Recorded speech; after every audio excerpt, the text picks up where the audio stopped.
ఏమంటుంది నిన్న ప్రభుత్వం ఎంత బాధ అనిపించిందంటే ఆగమాగం మొన్న రిపోర్ట్ ఇచ్చుకున్నారు. రేపు 4వ తారీఖు నాడు పొద్దున క్యాబినెట్ పెడతారట.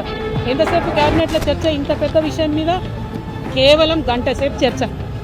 తర్వాత వెంటనే అసెంబ్లీలో ఏం చేస్తున్నారు? షార్ట్ డిస్కషన్, అంటే చిన్న చర్చ, లఘు చర్చ. బీసీల విషయం అంటే అంత మీకు చిన్నగా కనబడుతున్నదా? బీసీల జనాభా అంటే మీకు అంత చిన్నగా కనబడుతున్నదా? బీసీలకు రాజకీయ సాధికారిత అనే అంశం మీకు చిన్నగా కనబడుతున్నదా? చిన్న చర్చ పెట్టి ఏం లాభం చేస్తారు మీరు? మీరు చిన్న చర్చ అసెంబ్లీలో పెడితే, లఘు చర్చ పెడితే దానివల్ల ఏం రిజల్ట్ వస్తుంది? మీరు పెడితే అసెంబ్లీలో బిల్లు పెట్టండి, అసెంబ్లీలో కౌన్సిల్లో బిల్లు పాస్ చేసి బాజాప్తా మీరు ఏదైతే చెప్పినో బీసీలకు అట్లా రిజర్వేషన్ ఇవ్వండి. మీ నాయకుడు రాహుల్ గాంధీ గారు మేమెంత ఉంటే మాకంత ఇస్తామని చెప్తున్నారు కదా.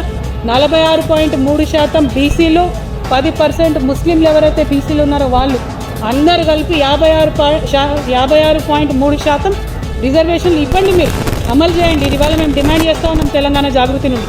ఎందుకోసం ఈ డిమాండ్ చేస్తున్నామంటే మేమెంతో మాకంతే అని చెప్పి దేశమంతా రాజ్యాంగం పట్టుకొని తిరిగే మీ రాహుల్ గాంధీ గారు బీసీల విషయంకి వచ్చేవరకు ఎందుకు వెనక్కిపోతుంది? మీరు ఇదే మోసం కర్ణాటకలో చేసిండు, ఇదే మోసం మీరు బీహార్లో చేసిండు, ఇదే మళ్ళీ మీరు తెలంగాణలో రిపీట్ చేసే ప్రయత్నం చేస్తున్నారు. కానీ మర్చిపోకండి, తెలంగాణ బీసీలు చైతన్యవంతమైనటువంటి బిడ్డలు. తెలంగాణ బీసీలకు తోడుగా ఇవాళ యావత్ తెలంగాణ సమాజం నిలబడింది.